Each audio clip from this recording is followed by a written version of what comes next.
Today I'm giving away these 4 printables. You can access them using the link in the description down below. And I also wanted to show you how I'm going to be setting up my week for my trip in Santa Rosa using these pages as an example. Important info is where I'm going to be keeping the addresses and also information about the Airbnb that we're going to be staying. So that includes things like house rules and amenities. Whenever I plan a trip, there are so many little details to keep track of: what we need to pack, where we're going, reservation information, and everything that needs to get done before we leave. So instead of trying to keep all of that in my head, I like to give everything a place to go, which is why I created these printables. The reason why I'm writing down amenities because these are things that are relevant to help us know what we need to bring. If they have dishes and silverware, we don't need to bring any dishes or silverware. Or I don't need to bring a hairdryer because they have one. I'm going to write down the check-in method next. I'm also going to write down the account info so I can log into my account in order to contact the owners of the Airbnb. Basically, I'm trying to put anything I might need to look up during the trip in one place, so I'm not searching through emails and apps when I need that information. I just can quickly open to that page and I'm ready to go. I'll fill in the rest of this later off camera, but this is an example of how I'm going to fill in the address and then also the hours that it's open. I've also added a note to the Jeep tour that we're supposed to wear comfortable shoes and bring a light jacket that day, according to the company that's hosting the tour. And this is where the different parts of my trip planning start working together. If an activity tells me to bring a jacket or wear a certain type of shoe, that information also needs to make its way onto my packing list.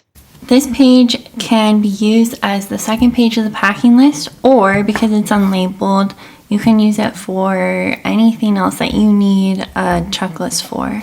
You could use this packing list kind of like as a reference for certain types of trips you go on. When you go on a camping trip versus, say, visiting family in another state, you pack different things. So maybe you can make different packing lists for different situations. And I've broken up my packing list into the categories of clothing, toiletries, miscellaneous, as well as 2 different types of day packs, since there are different items I will need on the day of my bike ride versus the other days in the trip. But of course, the categories that you would use would be specific to your situation and your type of trip. That way, the next time I take a similar trip, I'm not starting from scratch, but I can use this as a long-term reference over and over again. And maybe I need to make a slight modification for each particular trip that falls under that same trip category. So for example, camping trips will usually require the same camping trip supplies with maybe some minor modifications. Before I started filling out my planner, I actually planned the trip in a few steps. First, I decided on a maximum amount I was willing to spend, aka my budget, and the week we were available to go on the trip. Then I brain dumped all the activities that I thought we might want to do, and also did some online research to determine what people were saying online were top things to do in Santa Rosa. After discussing my ideas with my husband, I then finalized our list of activities and went to each website to make sure that everything fit within our budget. And I made sure to leave enough for my anticipated food, transportation, and lodging costs so that the activities were not taking up the entire budget. Next, I checked which days and hours everything was open and read reviews to figure out the best days and times to go based on like when they were going to be the least crowded, when the animals were going to be outside so that we could see them. While determining which day to dedicate to which activities, I also kept in mind what our energy levels were going to be like. For example, at the beginning of a trip, Andrew and I typically have more energy for things like walking hiking, biking. So I like to plan those sorts of activities towards the beginning, mostly. And then I added 1 day for driving there and 1 day for driving back, since this is a road trip. And then I looked for the closest Airbnb that was available on the days we would be in the area that I could find with good reviews and also at the lowest price before booking everything and adding it to my planner. So I started by adding the itinerary, what we're going to be doing all day Sunday, the times we need to arrive at the different events, and the check-in and check-out times. Planning the itinerary tells me what we're doing on the trip, but I also need to work backwards from the trip and figure out what has to happen before we leave.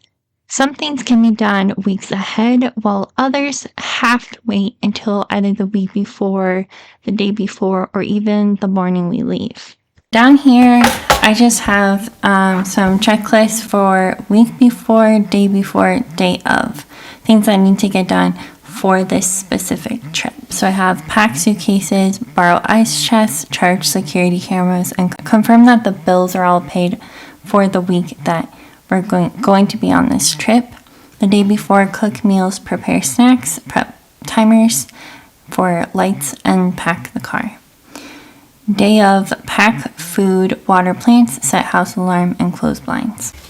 If you don't want to bring your entire planner, you could take the pages out and keep them in, say, like a folder or a pocket folder. Or if you just want to keep like a digital copy, either take a photo with your phone, or you can also add it to Rocketbook. And if you want to see the video about how Rocketbook works, I'm going to leave the link to that video down below. So for the trip prep checklist, I could have put these checklists week before, day of on here, but I'm just going to use this for weeks leading up to the week before. And the reason why I'm not adding it to the week of the trip is because these tasks need to be completed across the span of multiple weeks that occur before the trip week. So for example, I have a planning checklist. So some of the things I need to be done are to finalize the bike route, print and email the route, and finalize the meal plan for each of the days, since we're going to be making our own food. For prepping, we need to print out the safari tickets, print the Jeep tour tickets, and then I also want to email everything to my husband just as a backup. So if there's other prep work that you need to do, you could keep it on a list like this. And then in your actual planner, you could say for scheduling certain days where you work on the trip prep, or you could schedule in each individual task into your planner. The checklist holds everything I need to remember and keeps it in one place so it can be used as a reference tool, but the weekly spread in my planner is where I like to assign which days I actually need to complete certain tasks. It's kind of like a list of instructions that I refer to every single day to know what I need to do if I need to check any of the other inserts that I have in my planner. So on the days I want to work on trip prep, I would write down see trip prep checklist for next task if I'm not actually scheduling in those specific tasks into specific days. I hope that you enjoy these free printables and that it gave you some ideas for preparing for your next trip. If you'd like to see more functional planning videos, check out this video next, and I'll see you next Saturday. Bye! Are we just running back?